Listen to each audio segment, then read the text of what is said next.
Hello, everyone. Thank you for joining us for this session. As you know, this is the only online session of the conference, so you've probably came to the most sustainable session of the sustainability conference. I'm just going to ask my colleagues if they can mute themselves from the IT team. That would be great. So as, of course, you know, both inequality and climate change have been identified as the leading challenges for the century. In this session, we have tried to bring together 3 papers that speak to this, and more specifically try to look at what both social sustainability and environmental sustainability could mean and how they interact. So we have 3 very nice papers. The first one from Britta Rennkamp from UCT. Well, all the papers are from UCT and affiliated researchers, and some of them are part of a bigger research program, which is called CITICA, but maybe my UCT colleagues will say a word on that. We will have around 20 minutes to present each paper. We'll be taking a couple of clarification questions that you might have after each paper, and I think it would be easier if then at the end we have 10, 15, 20 minutes of discussions more broadly. So maybe, Britta, I can leave it to you and you have 20 minutes. Okay, thank you very much, Anda. I'm gonna jump straight in. I hope you can see my screen, okay? All right, Antoine, I think you need to mute yourself because we can hear you guys touching it on. Not that we would mind, but it might interfere with the presentation. Yeah, hello everybody there in Paris. I can see you from far. Can you give me a thumbs up if you can hear me? Because I'm here in Cape Town. Yes? I'll take that as a yes. All right, perfect. Okay, so my name is Britta Rennkamp. I work here at the African Climate and Development Initiative at the University of Cape Town in a project together with my colleagues Murray and Muna, a bit further down the hill at SALDRU, South African Labour and Development Research Unit. And we're very fortunate to have a joint project that Anda has already mentioned on social inequalities and climate action. So we have the chance we've been working together about 2 and odd years now to think together in a transdisciplinary way around questions of social inequalities, the way that they unfold in Sub Saharan Africa, and how they can lead to transformative climate action. I wanted to give the thanks to our sponsors. So thanks to you all for the invitation in the first place, but then also to the UKRI that's been funding it, and to the ARUA network. In case you don't know ARUA, it's the African Research University Alliance. It's a network of 16 universities that spans across the continent, and that have put together in different centers of excellence to do research that matters on the continent. And we're hosting the one on climate and development, and our colleagues at SALDRU hosting the one on inequalities research in Africa. So just very briefly on the paper that I've sent you, it's a background paper. So it's been really trying to tease out how multidimensional inequality, as we call it, and climate change and climate governance interconnects. And just very briefly, I'll show you like what our starting points were in this transdisciplinary research, how we put it together, what our research questions are, how we've been interrogating multidimensionality in both climate governance and inequality, and how that actually translates and why it's relevant in Sub-Saharan Africa. And then we'll conclude and give you a bit of brief outlook of what we're doing at the moment. So as you know, Sub-Saharan Africa is both the most unequal and also the most vulnerable region to climate change, which is why this is particularly marrying these 2 strands of research is very critical. So this is about the quickest literature review that I could put together. So in the research literature, you find how climate change and inequalities actually connect. So as climate change gets worse and climate risks increase, environmental resources get scarcer, and inequality in access to climate sensitive services also increases. So with increasing climate change, as the phenomenon progresses and gets worse, actually the quality of livelihoods and individual freedom decrease and inequalities widen. And as it's been put together in the literature, there's a vicious circle between environmental and social inequalities. And there's a nice book that one of your French colleagues, Lucas Chancel, put together around that.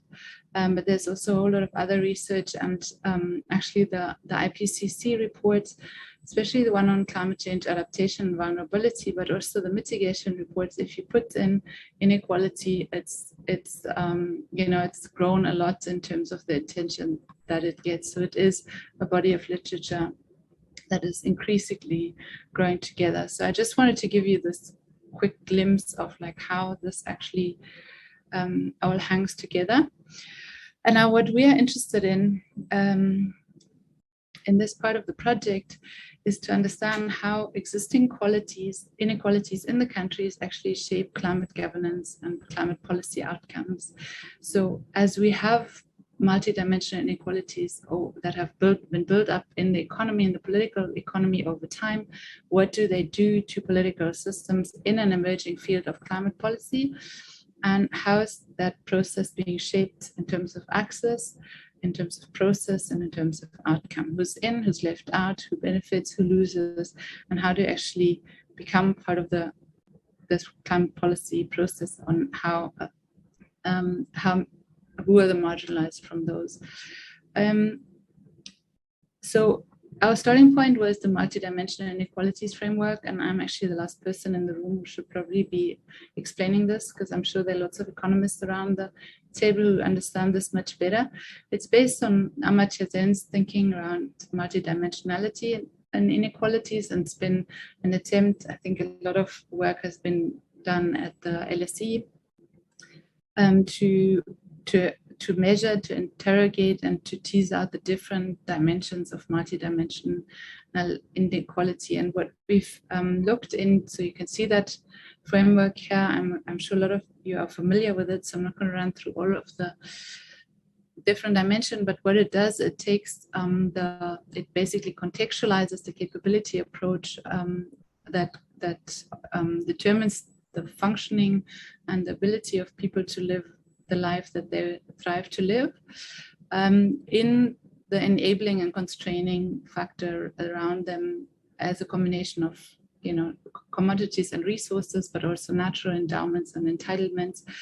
And what you see, what's called conversion factors, agency and voice, those are basic dimensions that are where the policy space comes in. So it's quite large framework, and it tries to be quite general and touch on a lot of dimensions of human well-being and livelihoods. And now, as we discovered it, we were quite curious to see how actually climate change transforms it, and how climate change actually features in this framework in development studies, and how that particular dimension of participation, influence, and voice works. So in terms of governance of climate action. Yeah, so we took this framework and then we looked into the multidimensional in climate governance, because we also see it's not just inequality that's multidimensional, so is climate change. And we actually find a lot of inequalities within climate change as a phenomenon. Remember, there's the historical, basically origins of the phenomenon with emitting and industrialization in the global north. But then there's also the climate convention that came along in '92 and already introduced as a response that concept of common but differentiated responsibilities that basically acknowledges the different roles of the global south and the global northern countries in climate change. At the global level, the climate governance regime and the global governance is very much divided along those lines. And so is also the distribution of natural resources, endowments that turn into tradable commodities and resources across the globe on the biophysical side of things. And then we see that translation from, remember, the Paris Agreement on climate change that's been very much progressing climate action from the national level, policy level. So it introduced the concept of nationally determined contributions, where that interface between global and national government was a lot strengthens a lot more. But we see an implementation gap to more the subnational and individual level, where behavioral change is being encouraged, rewarded, and so forth. So it is multidimensional, but it's the governance structures for those are also not necessarily perfect and not necessarily conducive. Otherwise, we wouldn't be on the trajectory of having to say goodbye to 1.5 degrees targets very soon. So what we did in understanding and putting this framework together, you can see more detail in the paper, but also to tease out the different dimensions of inequality. So recognition of like who actors are and how they get recognized as actors in climate policy, how they can get access into the different processes and determine then how agency and voice actually works, and what the benefits of climate policies are, who's going to be benefiting from interventions and who may be left out. So now we translated this framework into Sub Saharan Africa. Remember, the region is the closest to net zero on the continent, given its historical legacy, its economic development. It's mostly rain-fed. Also in terms of agriculture, there's a lot of, almost 2/3 of adult livelihoods depend on agricultural activities. A lot of focus in terms of livelihoods and income on primary sectors, which are particularly vulnerable to climate change. And at the same time, a very low emissions contribution to the global emissions burden. And that's why there needs to be particular attention on the region, as climate change is already causing a lot of impacts, negative impacts on livelihoods here, and the migration streams and a lot of the phenomena that have been anticipated over the past years are already taking place. So at the same time, what did we find is that we still find climate policy as an emerging field. There are a few countries that are already quite progressive. South Africa, where we're based, comes with a different angle to this because it's very high emission and coal driven, yet quite vocal in the negotiations. Also just put its just transition plan out for finance. But then there's also Ghana and Kenya, our partner universities, where we're doing this research, where there's quite progressive climate policies and active interventions, but then you find other countries that have ratified and put in INDCs and so forth, but there's still, in terms of action, there's still quite a bit of process and progress to be made. So we find a lot of this like competing networks already. So we find the energy discourse partially taking place in different networks, whereas the climate policy tends to be a niche, but it's also quite driven by donor countries. And there's a response to that, whether those responses are then actually nationally determined by people and their needs, that is yet to be seen, and that's why we're doing this sort of research. So we've been looking in how representation actually works in Sub-Saharan Africa, and we're doing more case study research now, but at this point in time in the paper that you've been receiving, we've been looking into existing data, and we've actually found quite a worrying trend there because we see climate impacts actually increase. The literacy on climate change is increasing. So a lot of the majority of respondents, as per Afrobarometer, could actually confirm that they have already witnessed climate impacts, extreme weather events, and worsening impacts on their livelihoods, not necessarily attributable to climate change. Not everybody knows about climate change, but the weather events and the changes in rainfall patterns, for example, are definitely something that's omnipresent. But then at the same time, political representation, freedom to express political views, and freedom to associate with political organization has declined. And that is a combination of trends, which is actually worrying, as the climate policy window, therefore, is actually quite close. And we also find a gender gap in this. So we find that, you know, with inequality and unequal access to resources, the political representation in women actually is also on the declining trend. So while climate impacts grow and get worse, political representation declines.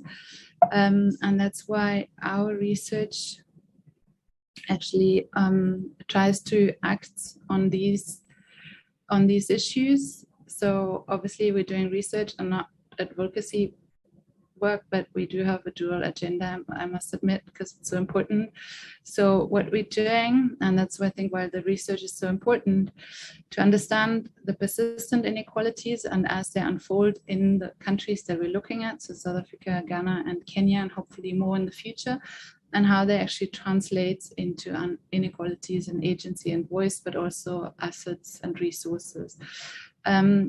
And we've actually been we're doing our research in participatory ways so that we can create platforms for people to participate and discuss the issues on inequality and climate policy, which otherwise wouldn't necessarily be there, spaces that are safe to talk, that are not politicized, and they're research driven. And you can see we've also had organized for students to have spaces and to learn and to facilitate mutual learning, basically. So we've been focusing our work quite a bit on the NDCs, the National Determined Contribution, which is the main instrument of the Paris Agreement that translates the Paris Agreement and its global climate goals in temperature and adaptation, and also finance, into national contributions and climate action. And that is supposedly happening through national processes.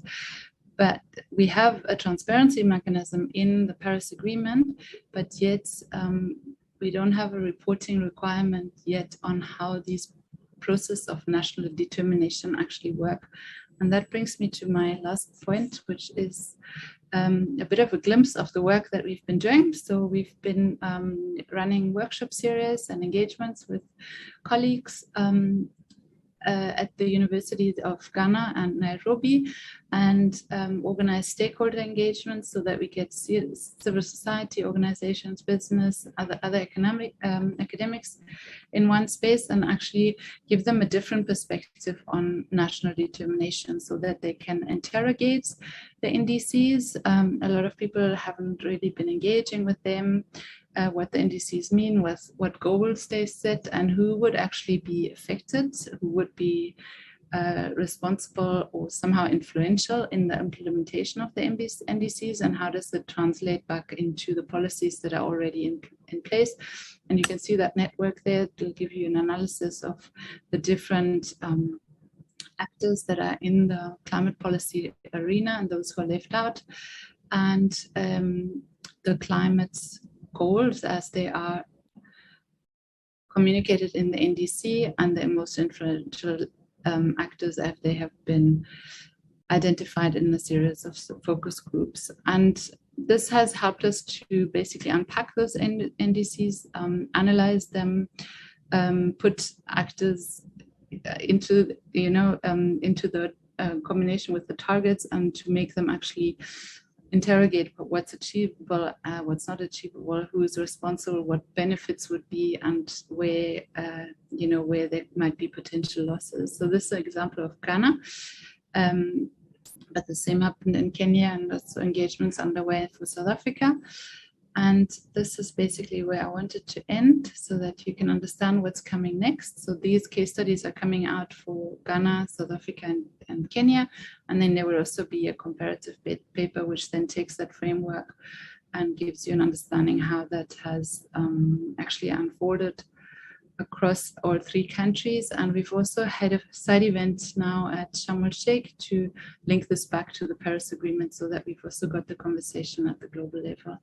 So that is it from my side. And here are some of the resources and our organizations where you can find more information. Thank you very much. Thank you so much, Britta. So as you can see in the session, we're trying also to bring together different fields. So I'm sure that Britta in the room are much more than just economists. But I think that would be moving to maybe a more economic paper. So I'm sorry, because I've temporarily lost my colleagues for doing the moderation of the question. So I just hope that there are no questions of clarification or other types of questions, because if there are, I do not have them for now, but we can definitely take them afterwards. So what I can do is just leave the floor to Muna. If you can hear me, and excellent.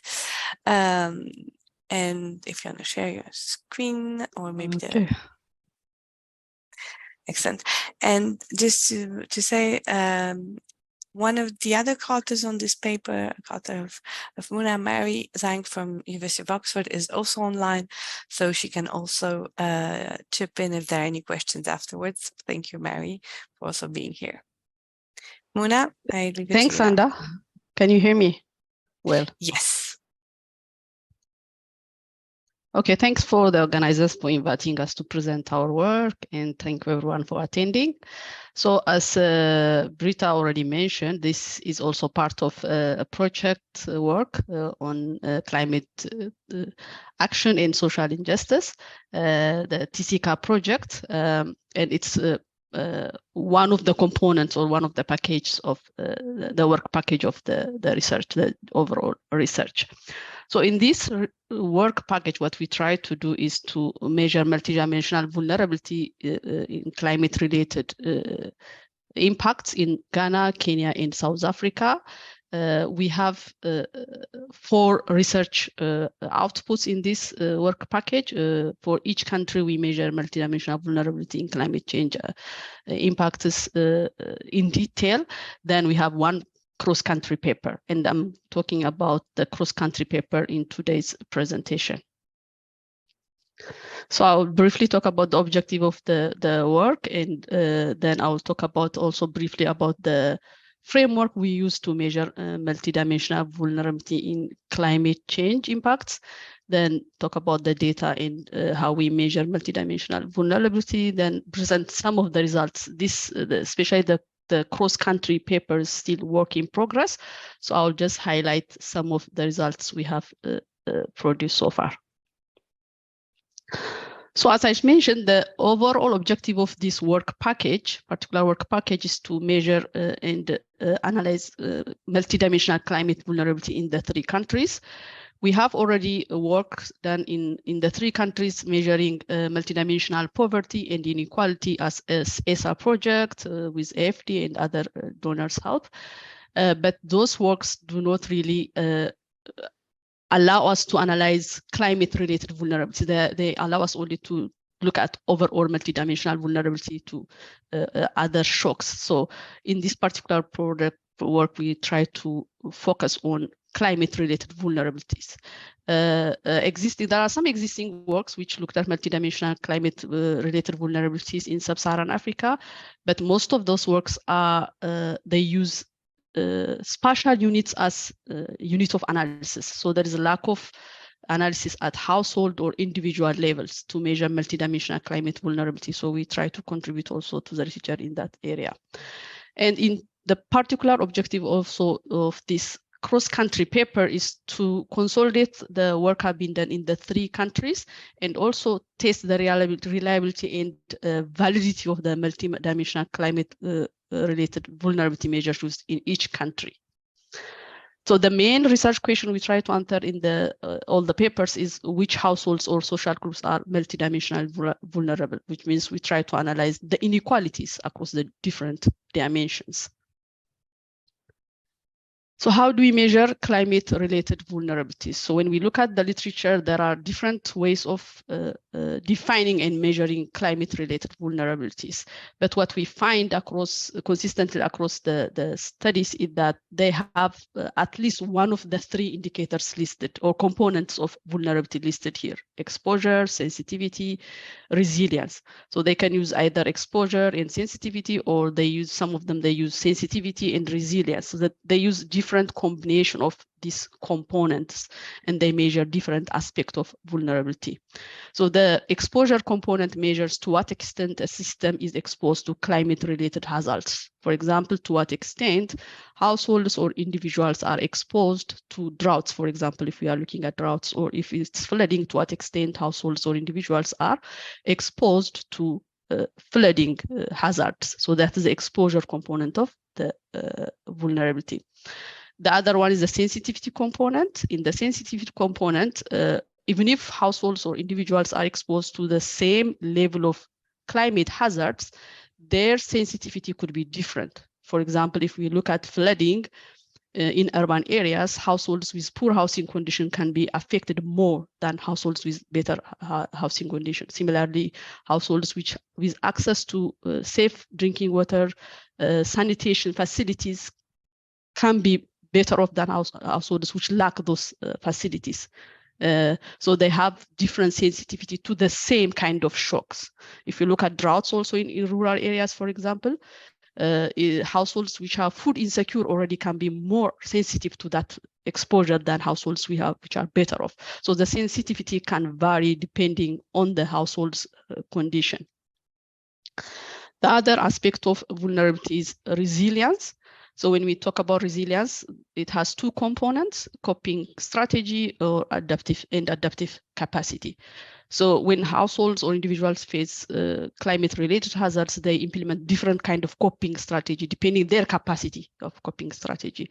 For migration could be one coping strategy, income diversification could be another coping strategy, access to assets could be another coping strategy, social safety net can be another coping strategy. So there are different sets of coping strategies that can define also the impact of climate shock on households or individuals. So this different coping strategy can also create different vulnerability depending on individuals or households condition. In this particular paper, in work package 2, and in this particular paper, we are looking at mainly the sensitivity aspect of vulnerability. So we are not measuring the exposure component, and we are not also measuring the resilience component. We are focusing on the sensitivity component of vulnerability. So we are trying to look at if households or individuals exposed to climate-related hazards, who is sensitive to such hazards, who is most affected to these hazards. In another separate paper, we try to look at the resilient component of the vulnerability, where we try to look at whether access to assets have differential impact to a given climate-related exposure when it comes to, for example, welfare impacts.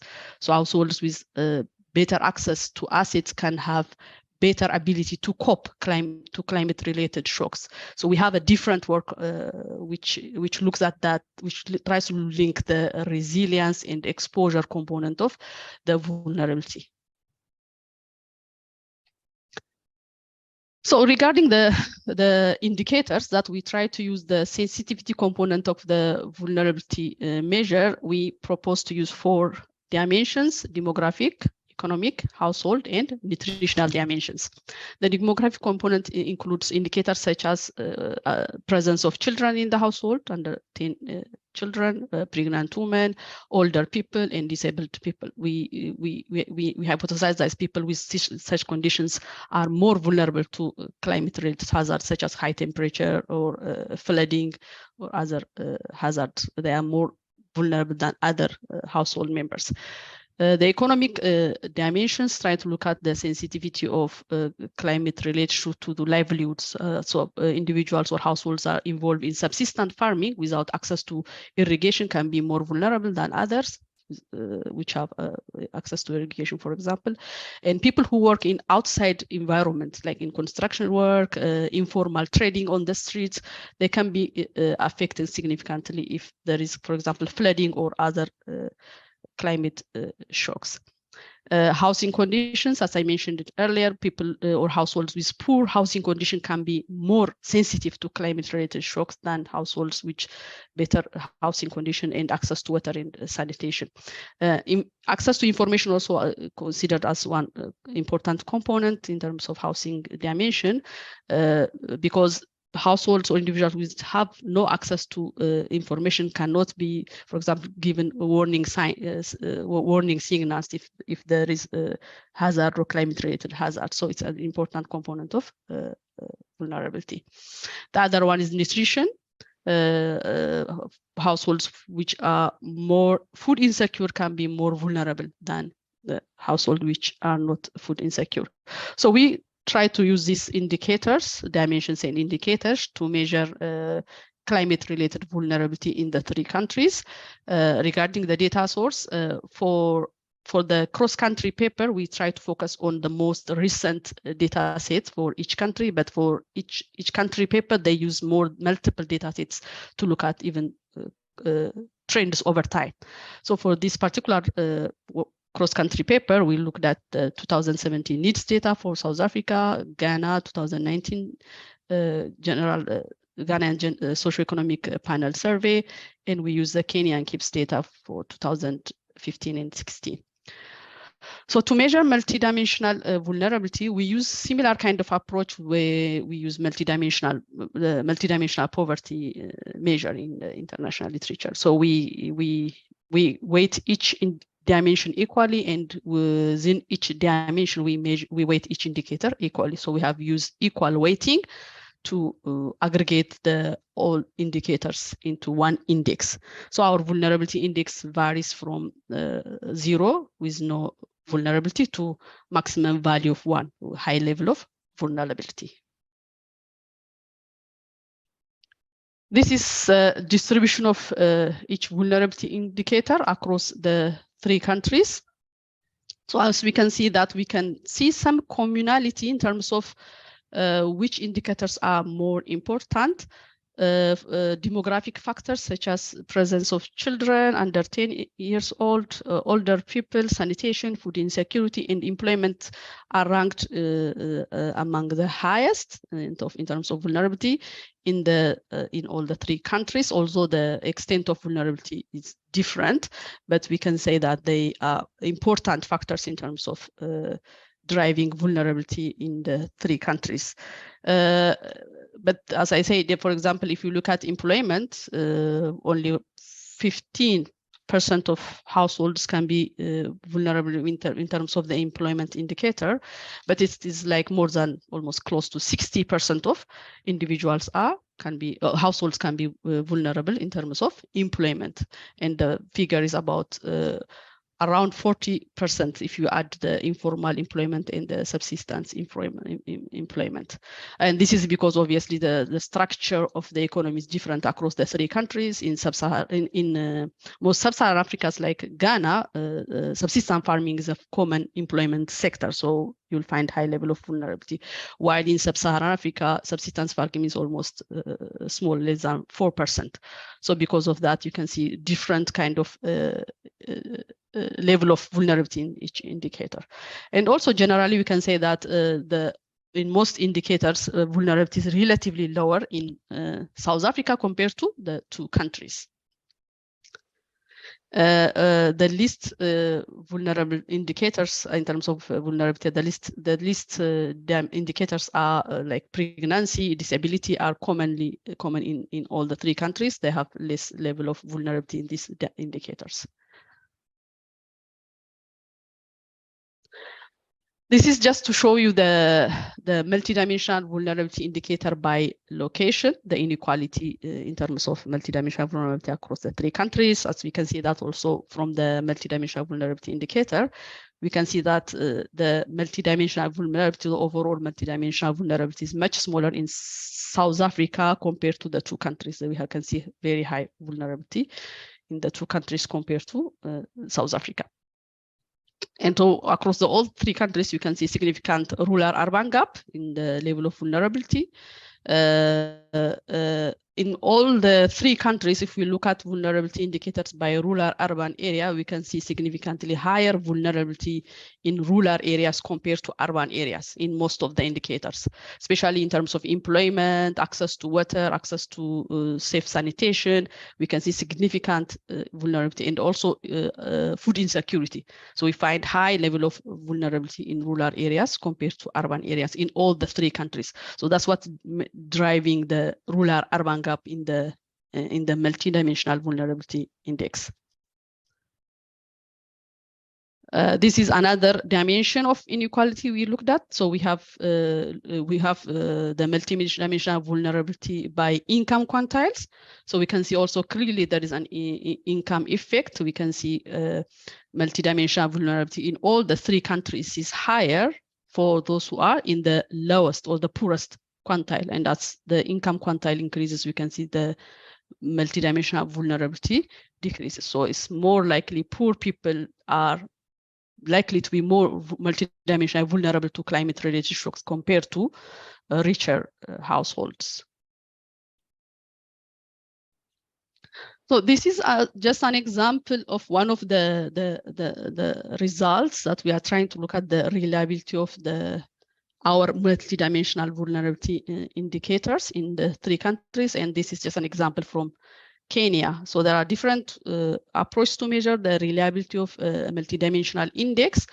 One of it is the item response theory is one of it. The classical test theories, the alpha and lambda indicators are the classical part of the classical test theories. From the classical test theories, the result shows moderate vulnerability because the lambda, the threshold for lambda is about 0.7 for a good reliability indicator. So our vulnerability indicators can be moderately reliable if we rely on the classical test theories. Based on the item response theory, we can see most of the vulnerability indicators can be reliable. Though the ideal kind of curve we were looking for the item response theory is the S curve that we see in the first indicator, which is a poor and poor indicator. Most of them have kind of S-shape indicators, so we can say most of them are reliable indicators. The exception is here in the case of old people and disability are among the less reliable indicators. So we'll figure out what to do about it, like whether we need to revise our indicators or not. We have to do more analysis and determine that. This is also one example among many kind of validity analysis, the convergency validity analysis. What we try to look at is whether each indicator kind of consistently relates with some of the dimensions of vulnerability that we have looked at, like urban area, rural areas, and poor non-poor areas. Poor and non-poor people. So we expect that vulnerability is high in rural areas compared to urban areas, and we expect also poor people are more likely to be vulnerable than non-poor people. So when we try to test that, we just run a simple logit regression of each indicator over the rural-urban area identifier and the poor and non-poor identifier. So for the rural-urban indicator, we can see consistently that vulnerability is lower in urban areas compared to rural areas for all the indicators that used. While in the case of non-poor and poor dimension, we can also have consistently positive vulnerability for poor people compared to non-poor people, except that we have one indicator which have unexpected result. We have negative relationship. So as I say, this is kind of a working progress part of the work. We're still exploring this is part of the work. So overall, we can say that there is significant level of vulnerability, multidimensional vulnerability to climate-related shocks in the 3 countries. And we can say that the key drivers are employment, type of employment, vulnerability employment, access to infrastructure is very important in all the 3 countries, driving multidimensional vulnerability, and food insecurity is also a key component of a vulnerability indicator. Thank you.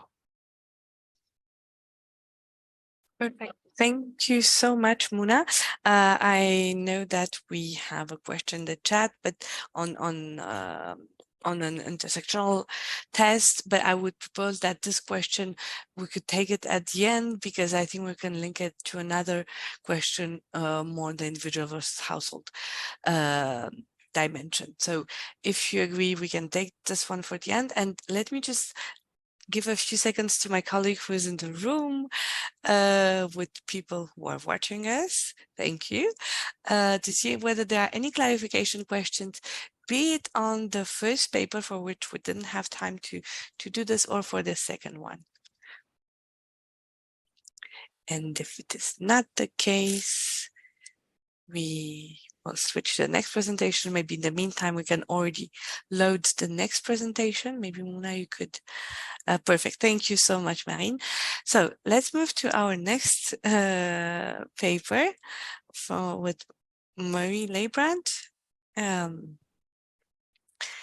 Okay. Can you hear us, Marie? So I'm not. Okay. Yes. Okay. Okay. If we can just switch to the slide with the paper, with the title. So this paper is a work in progress. Being part of the paper, I can hijack the floor to just say it's the advanced version of our thinking, but maybe not yet to the level of a paper that we would like to push out. So any comments and suggestions are more than welcome. Marie, do you want to make it full screen? Here we go. There we go. So now, can you hear me? Yes, I can. Yes, thank you very much. And it's really lovely to be with you this afternoon in a very nice session.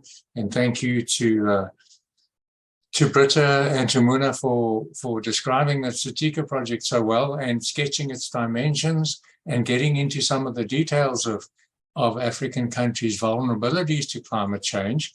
And then also Britta sketching the broader dimension about the climate change discussion in the continent and its links to inequality. So in this paper, we then want to return to the issues of growth, poverty, and inequality in Africa in the same context that's been sketched in the first 2 papers, but to focus hard on these issues, because they go to the issues of sustainable development going forward.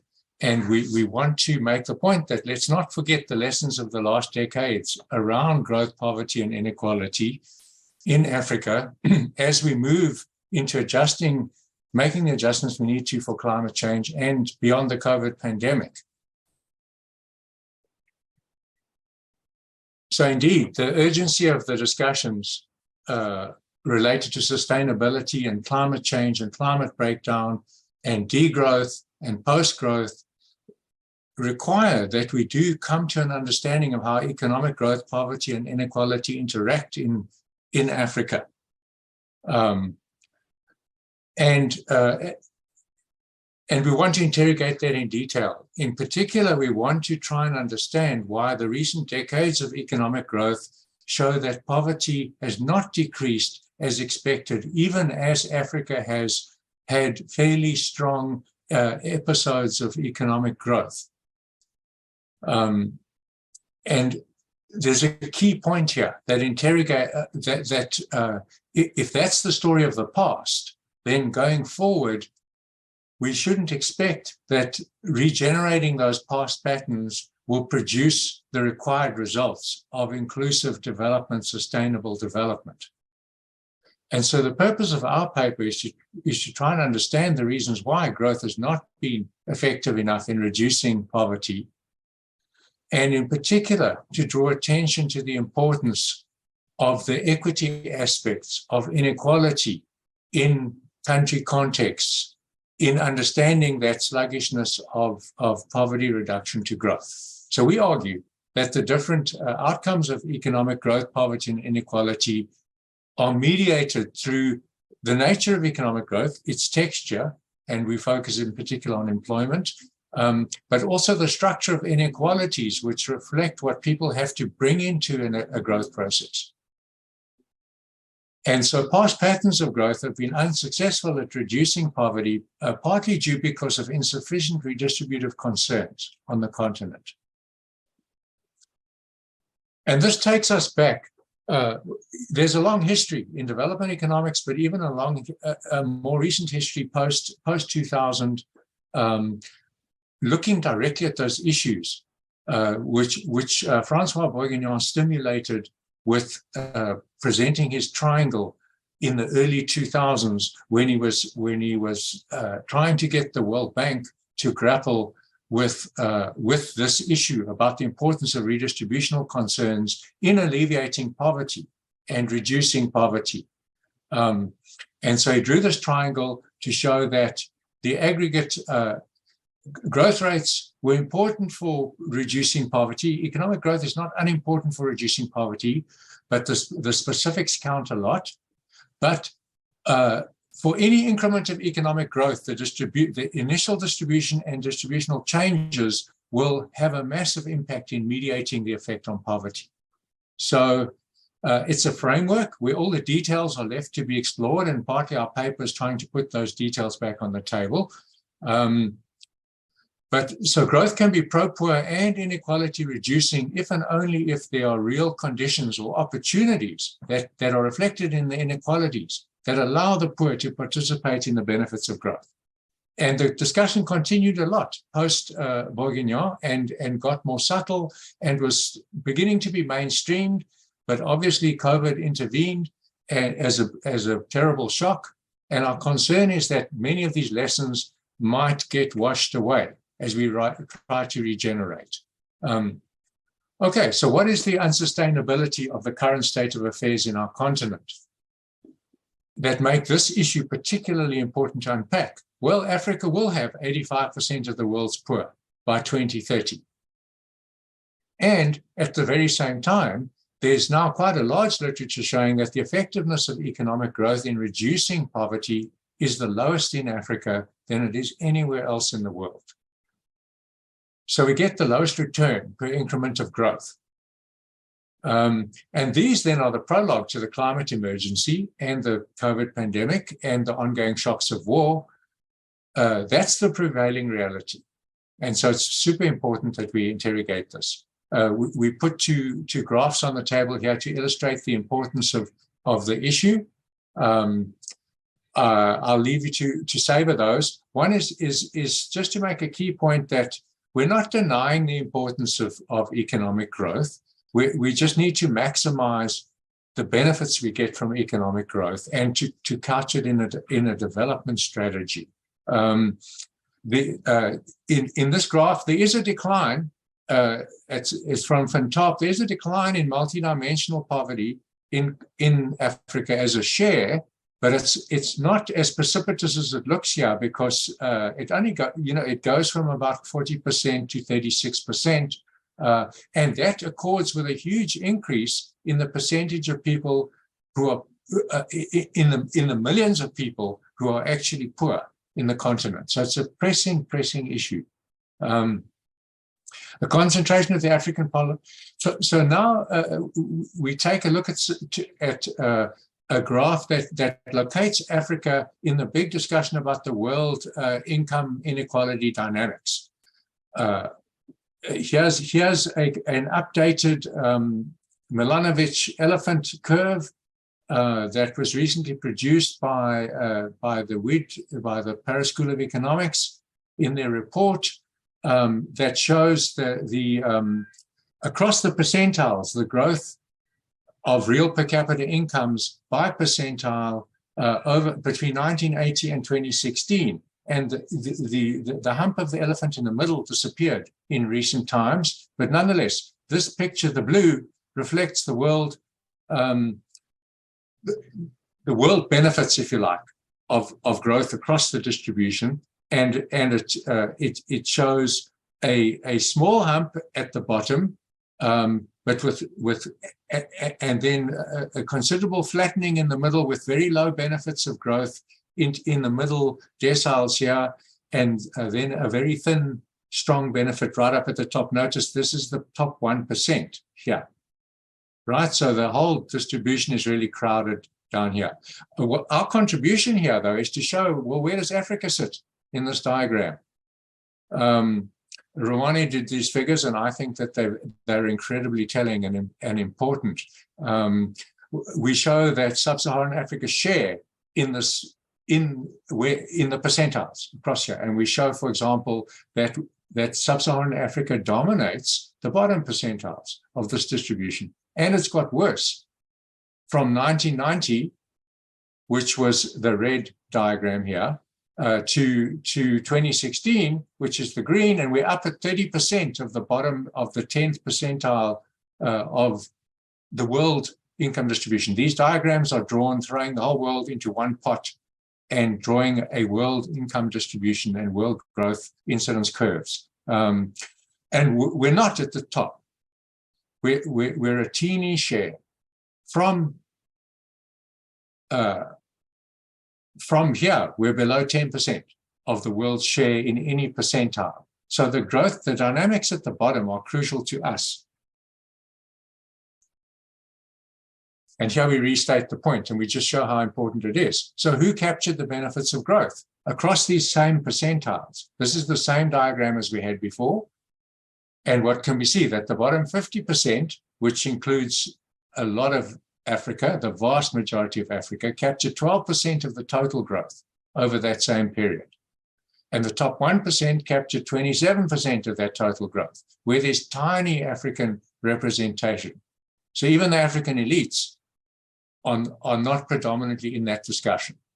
So this is a very key point, and one of the reasons why the growth poverty elasticities in Africa are disappointing is we need to understand where we are in the distribution and the shares of the growth processes that are going on. We drew a similar curve for the, this is Africa only. It's our own Milanovic diagram. And it reflects the inequality on the continent. If we pull the whole continent together, what do we see? And we do see that the very bottom, but don't forget, even here, this is these people to the left here are all extreme poverty. But nonetheless, there's there's relatively stronger income growth here, but then very sluggish and flat growth here, and it's only right up at the top end again. This is from the top 1%. These are the people who've had very strong growth on the continent. So inequality, you can see that inequality is rising if you look at a diagram like this. Okay, we change gear to try and look, instead of pooling the whole continent and pooling the whole world and looking at Africa relative to the world, we look at the country by country across the continent to look at the various growth, poverty, and inequality experiences. And that's really important because of the extreme heterogeneity across Africa. As you know, the inequalities in Africa are very diverse, with the world-beatingly high in Southern Africa, and different experiences across the continent. And this diagram shows, now we're plotting individual countries between 1980 and 2017. So quite a long run phase that we're looking at here. And we're looking at the relationship between many things. The paper's full of these type of graphs. But in this instance, we're looking at the change in the Gini index, in other words, inequality, and then the growth rate and the change in the growth rate over those times. And what we see here, we plot a trend line to reflect the general picture. And we can see that there's some trend that an increase in GDP leads to a decline or helps with a decline in inequality. But notice a few things, that many countries saw their inequality decline. That's below this dotted line here, right? These are all countries that saw a decline in inequality across a diverse range of growth experiences, including negative growth. At each growth rate, there's huge diversity in the change in inequality. So it's a complicated relationship and important. So now we look at the impact of initial levels. Initial levels of what? Initial levels of inequality and initial levels of poverty. And looking across the growth rates. And I don't have enough time to go through these diagrams in great detail. I leave that to your reading pleasure. But you can see, so we organize the diagram into low inequality countries, medium inequality countries, and high inequality initial. And then the colors on the graph reflect the changes in inequality, but nonetheless. So for example, you can see that none of the low inequality countries have a positive change in poverty. In other words, an increase in poverty. There is no increase in poverty in all of those countries across very different growth rates. There's no increase in poverty. So countries with the lowest initial inequality experience a decline in poverty and never experienced an increase in poverty, even when economic growth was negative. And the graphs make quite a compelling picture that inequality reduction is a crucial determinant of poverty reduction. It's part of poverty reduction and integral to that. We did the same thing. It's in the paper, but we don't show it here with initial levels of poverty, because a country that has low initial levels of poverty have people who are already articulated into the economy, already have some assets and the ability to participate. And our evidence is clear that countries with the lowest initial levels of poverty mostly do not experience an increase in inequality nor poverty off that low poverty base. And this seems to be independent of changes in GDP growth. So the whole point is the importance of these initial levels of poverty and inequality that differ across many different growth processes. So one needs to interrogate the texture of growth. It's very important. We focus briefly on employment as a key intermediary. If you want to link growth to poverty and inequality, well, you have to focus on employment. It's a key piece of the puzzle. And we show the fact that that the pattern of economic growth in Africa has not been helpful to employment creation. It hasn't been the type of growth that's promoted employment creation, and that's more or less, it doesn't really matter whether you've been a very strong employment grower or not. Again, I draw your attention to the fact that we draw a trend line here. So employment, the change in employment is mostly going down. In other words, unemployment is going up. It's pretty flat, and there's a lot of diversity around the line at each growth rate. At the same time, that's not the story with inequality. There seems to be a much more virtuous link between lower levels of inequality and employment growth, according, as the levels of inequality go down, so the change in employment has gone up. Again, showing that the initial levels of employment of inequality reflect the potential of the population to participate and to be employed. Okay, it's not the only story. So in moving to the end, we didn't want to be locked completely in the discussion about growth and employment as being the only discussion. It's crucial, and we've shown that. But clearly there's something then about, we've shown the importance of inequality too. And so what can we say about that? How can we wrap that back? Well, what we say in the paper at the moment, we can say some important things already, and we're working on this further. But Africa's invested very, very much below the international norms in terms of social protection. Less as a percentage of GDP in social protection. We've got Sub Saharan Africa and North Africa down here, and the world is up there, and you can see the big gap. And the only reason that Africa as a whole is higher than Sub Saharan Africa is because North Africa is much higher than the rest of Africa. Similar work that Anda and her co-authors have done show the same thing. They show the very low, generally very low investment in social protection and social protection expenditure across the continent. And that's really, really important because that undergirds, and it's part of this linkage of a virtuous cycle between growth, poverty, and inequality.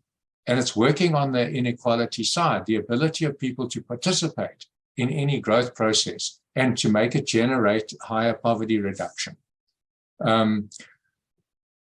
We see the same thing in terms of these graphs of social thresholds that the University of Leeds has produced. This is global, and the point we want to make here is that the African continent is the most vulnerable by far in terms of its achievement of social thresholds. In terms of social thresholds, Africa's been on an unsustainable pathway, with very few countries achieving more than 2 thresholds out of 11. So these are sustainability thresholds because they're about people's ability to participate in their society, in their economy. Very important, and we don't have that basis in place. And so we're flagging that as crucial. So to wrap up, past patterns of growth have not been inclusive, and as a consequence have not reduced poverty by as much as they could have.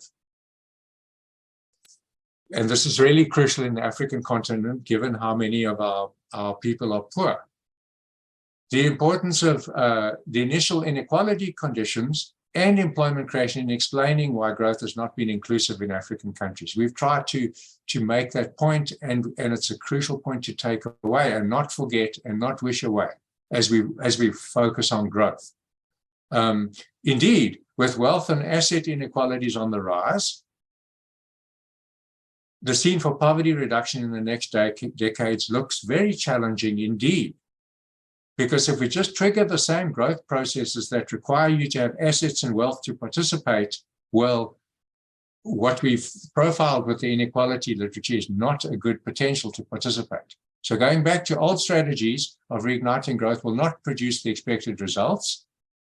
And seeking growth without distributive concerns and without the social protection platforms that one needs will fail to address the objective of reducing poverty.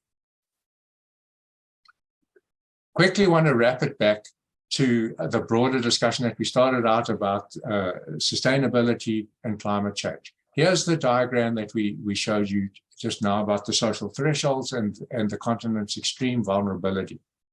At the same time, this is a map of the world's biophysical boundaries transgressed. So now achieving these thresholds is a bad, not a good.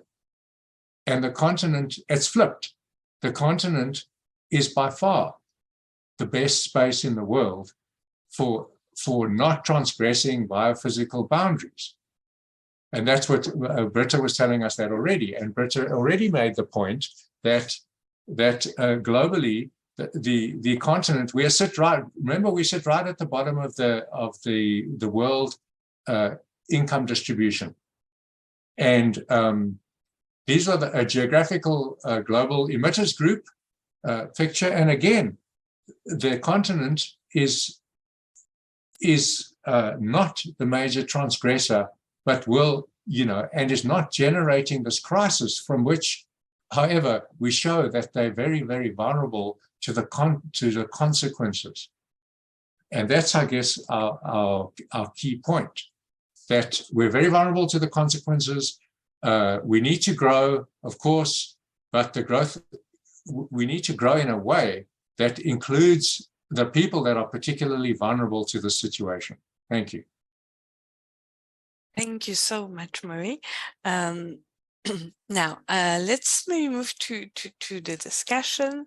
I don't know if there are questions in the room. If I understand correctly, that at least 2 questions in the chat, so maybe we can start with those. And I think the first one that I did mention earlier, and I think it's for Muna, but maybe Britta, you could also react to this, is whether you ran an intersectional multidimensional vulnerability test on gender, and if you could elaborate a bit more on the comparative vulnerability of men versus women to climate change. So the reason why I said that we could keep that for the end is that I think it would be also interesting to hear a little bit expanding on how actually do you go about looking at individual versus household vulnerability? Because I think most of the results that you have shown are from household data, and we do know that there's quite a lot of heterogeneity of results within a household, not even to mention gender inequality, for instance. So if you could tell us a bit more about that, and Mary, do let me know if you also want to come in. Mona, do you want to go first? Yeah. Thanks for the question. So starting from the whether looking at the household versus individual vulnerability, ideally it's better to use individual level vulnerability, measure vulnerability at individual level. But the challenge is in the data set, you cannot really measure most of the vulnerability indicators at individual level. For example, we can measure individual level vulnerability when it comes to pregnancy, when it comes to disability, underage children, and older people, whether the person is older or not. Those indicators can be measured at individual level. But other indicators, for example, access to services, most of them are measured at household level, and they are equally shared. So because of that, they have got the same kind of score in the household. Within the household, everybody will have the same score as the household. So it doesn't really allow you to analyze individual level inequalities within the household, ideally. So when it comes, for example, gender inequality, we try to look at the inequality, gender inequality by household head, whether female and male household heads are different vulnerability. So we have that data. We didn't present it. We didn't present everything here because of the time limitation. So we did that at the household level, where the households, male-headed households, are more vulnerable than female-headed households. We have that kind of analysis. But as I said, if we can measure individually each indicator possible to do that, it's better to use individual level vulnerabilities. Thank you so much. Would anyone else on the panel would like to come in on this session? No? So I'll take that as a no. Questions from the room? Maybe we can take the second question in the chat. So again, I hope I'm not misinterpreting it. It's a question on whether the needs for the economic resilience in Africa are or could be a challenge for climate change mitigation, and if so, what could be a plan to manage these risks for a realistic transition in Africa? Britta, I turn to you because I know that you have worked a little bit on these issues. So would you like maybe to come in on this? The big question. So if I understand the question, you're asking how, if the need for resilience poses a challenge for mitigation, is that it? Yeah. Yes, from my understanding, yes. Okay. I don't know where to start. Okay. Yeah. So as we just spoke about Murray's graph of the boundaries, maybe that's a good starting point. There is a chance for leapfrogging in terms of technology, right? So we don't actually separate that much in African livelihood between mitigation and adaptation, because we already full in doing everything at the same time, because we need to adapt and be more resilient as climate shocks are hitting us while entering technological transitions partially at very slow paces and with a lot of political issues around them. So in a way, that's been giving thinking around climate development resilient, or climate and development resilient pathways, and more, almost like more systemic thinking about how pathways need to change.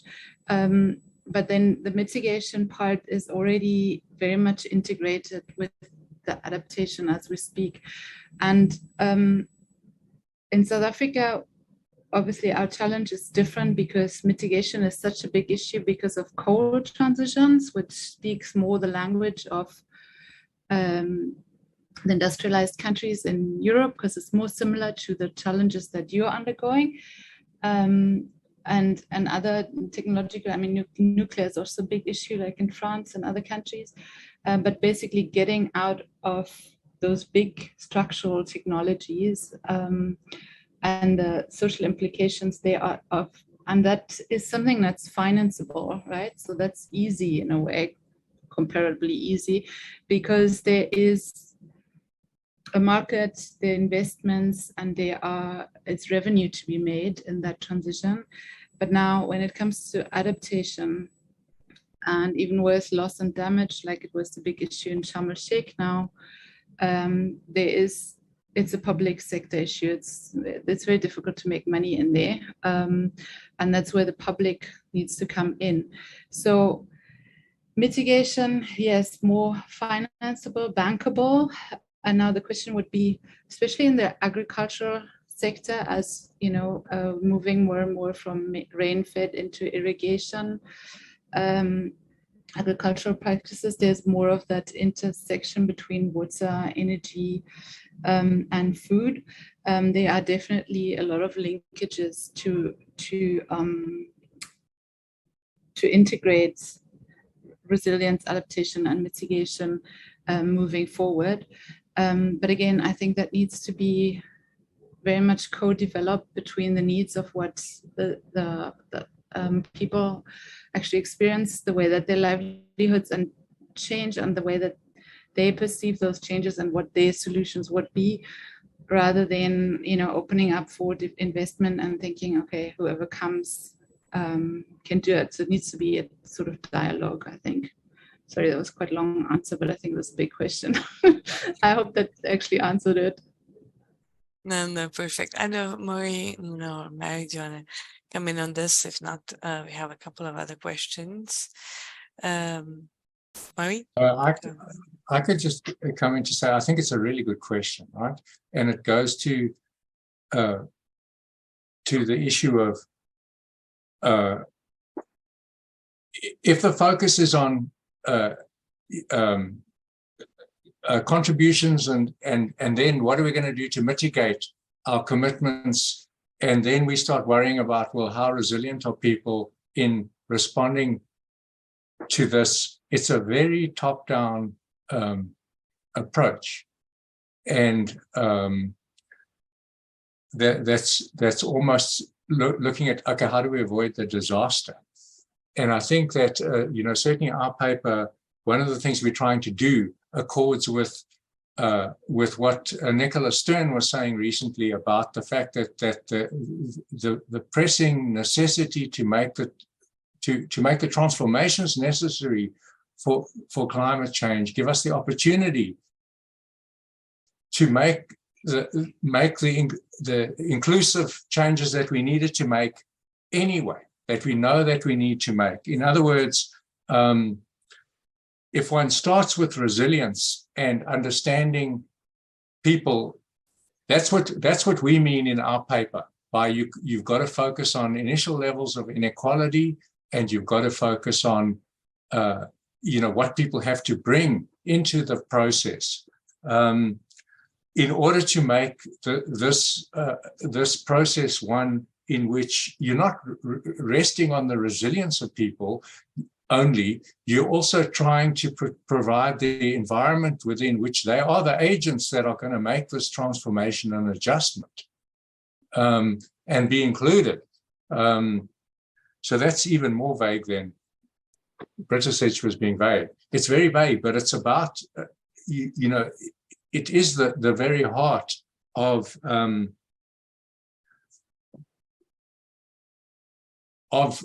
the sort of the inclusive process that we're talking about, and there are examples in the continent of more inclusive development strategies. And what did they do? And the first question asked about gender, and this is where the gender substance bites, right?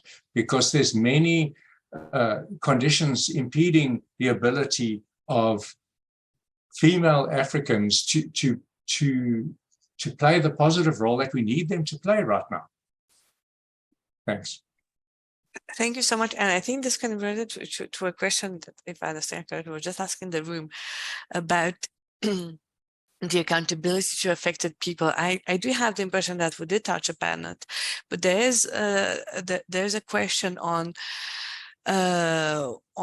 where we are at on this accountability to the affected people, given that we did mention resilience. And if anyone would like to quickly react to that.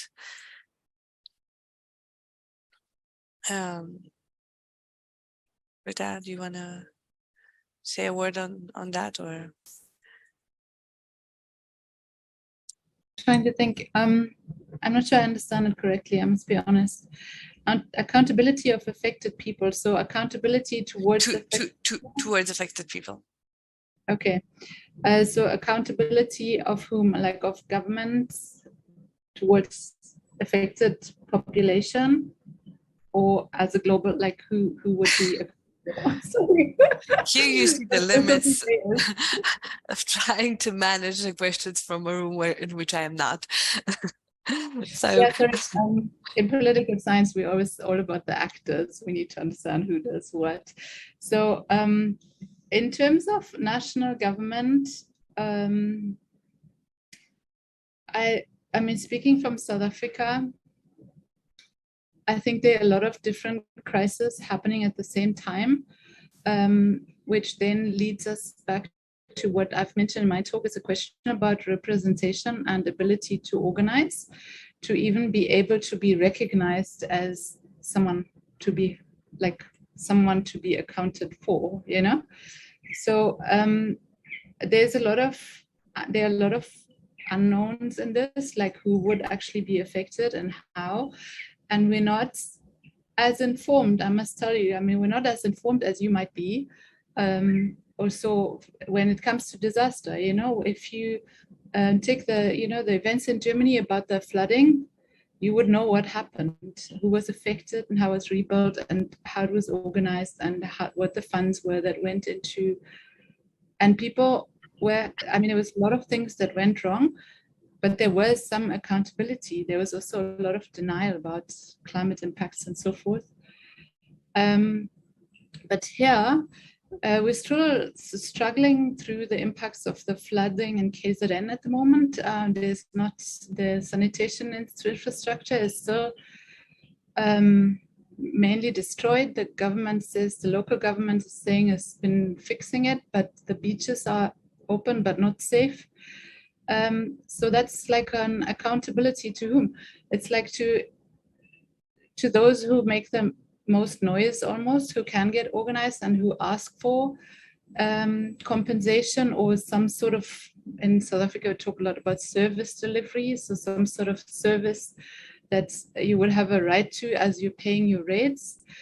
But you need to be recognized first to have someone to be accounted for. So sorry, that was again a long answer, but I hope that made sense to you, as it's a bit of a different world here. Thank you so much. We have at least three more questions, and one would be for Muna and Mary. On the vulnerability indicator, and maybe it's a misunderstanding, and also on my part, because I realize I haven't seen it either, is that there's no,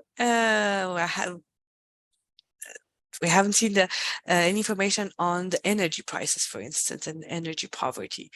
And we see that, well, there's a lot of talk about it in Europe on the vulnerability to climate change sort of proxy through the energy poverty, but here in South Africa, I mean, we're not very far from it, especially in the context of coal exit. So maybe can you tell us whether the energy poverty and energy prices could be also a factor in your multidimensional vulnerability indicators?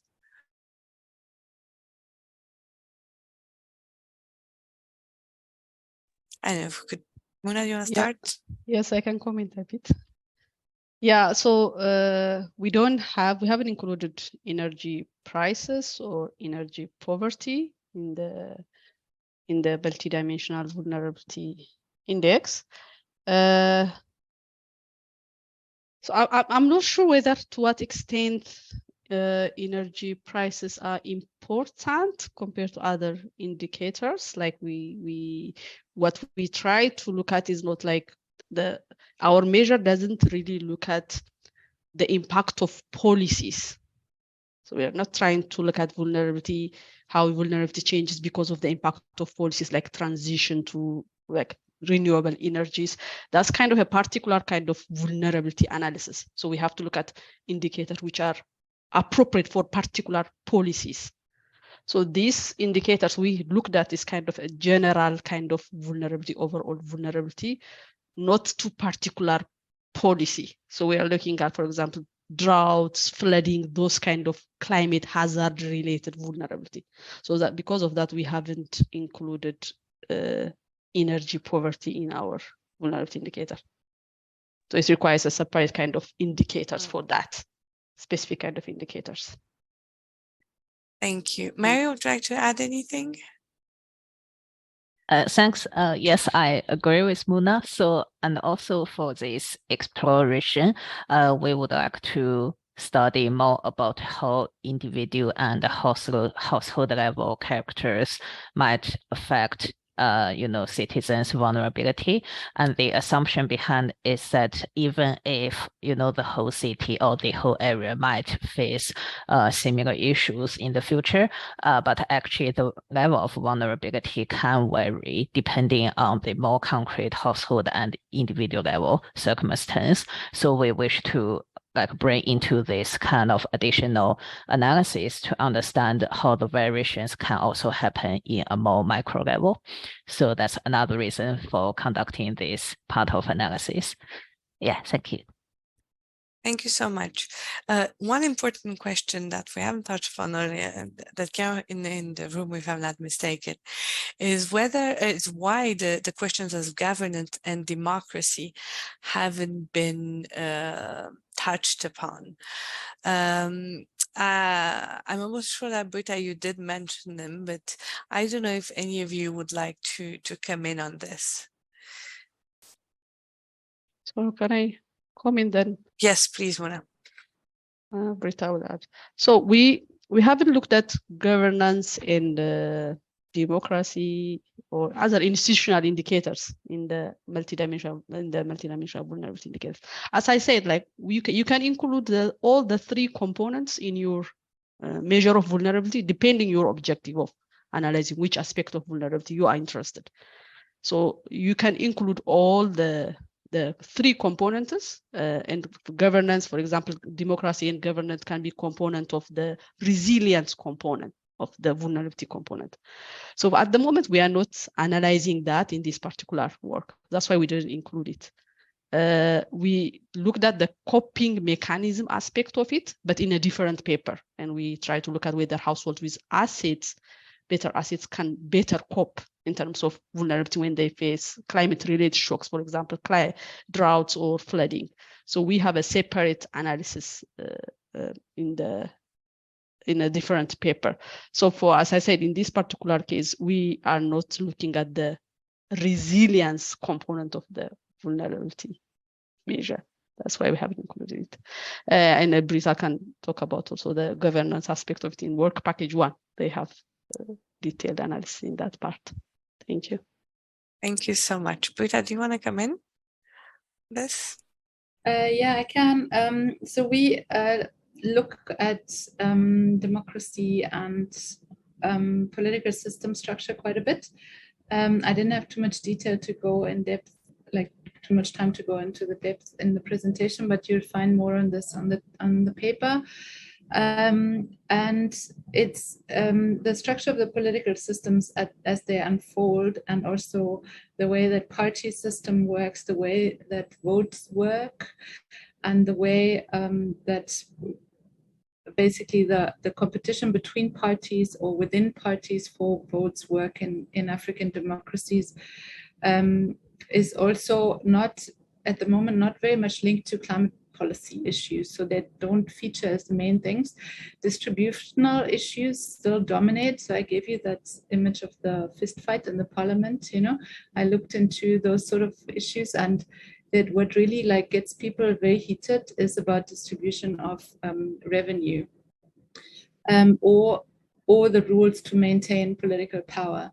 So in a way, there's a bit of a dilemma because climate impacts worsen and they affect livelihoods, but the political systems as they have evolved are not really geared towards dealing with these climate policy issues and managing them and translating them into representation and votes and absorbing them into political agenda setting. So there's a bit of that mismatch that we found. And what is also the notion of democracy we talk about in Europe without any problem. It's very contested. Yeah? I mean, even talking about democracy in Africa is contested, and the research is, and in terms of what you find in the literature, it's also, if you want to quantify and find data and so forth, there's a lot of democracy measurement coming out of the US. So you've got the Freedom House data, and there's a whole lot of like different data sets, but they come with very strong Western assumptions in a way. So it almost, there would be, I think, a gap to develop indicators for measuring African democracy. And the way that works quite differently from our Western idea and the shaping of that sort of research. It's not like transferably into these contexts. So I think there's actually still quite a bit of work that needs to be done.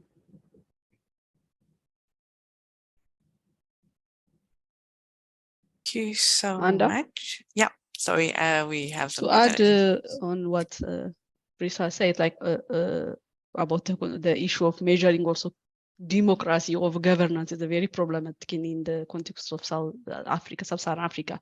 And also when you look at the analyzing inequalities in multidimensional vulnerability, these variables don't vary across within countries. So we can have like the same kind of indicator or level of measure of governance or democracy for all households. So it doesn't show any variability in terms of individuals or households. So including them like might not really help us that much. Thank you so much. Just one last question, which was on whether the relationship between economic growth and employment growth could be further disaggregated by epochs of growth that emerged within the 37-year period, and maybe disaggregated by type of economy, resource exporting, tourism, service, and whether this would give us a better picture of the relationship. I'm going to let Murray respond to this. I'm just going to add that we actually have quite a few graphs in which we look at the value added by sector, manufacturing, agricultural services, etc. And we had very long chats on whether we should keep this or not. For now, we've decided against it, also because I think we need much more data, specifically on the distribution of value added between capital and labor, to actually be able to understand what is happening in terms of employment creation, inequality, and growth. And that we don't have. We don't have, for instance, because if let's say we look at economies that are tourism driven or extractive industries driven, if we don't know who actually owns the capital in these industries, this might give us a very skewed picture of what's actually happening with distribution, with inequality and growth in the country. But Murray, please come in, and then we will close the session because I think we might run late, and there's another one coming. Yes, and well, your answer was superb. So I don't have much to add on that, except to say that at the end of the day, looking across countries also has its limitations, and you're looking for a magic bullet that will unlock the virtuous links between growth, poverty, and inequality, and employment creation plays a crucial role.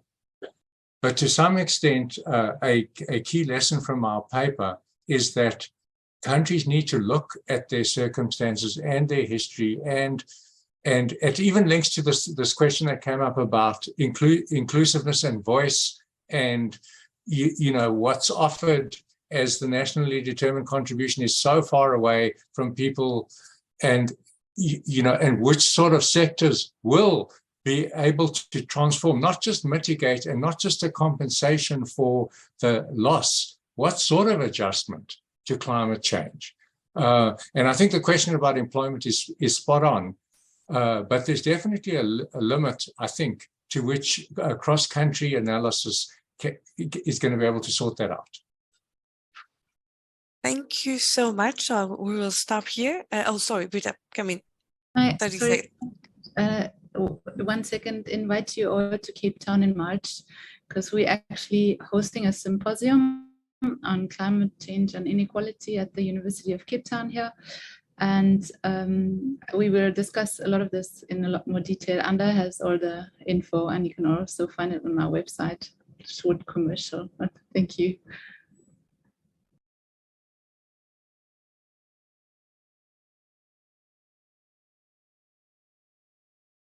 So, okay, thanks to all of you who have been following the question, and for the session, for your questions and comments, and hope to be in touch with all of you soon. Bye-bye.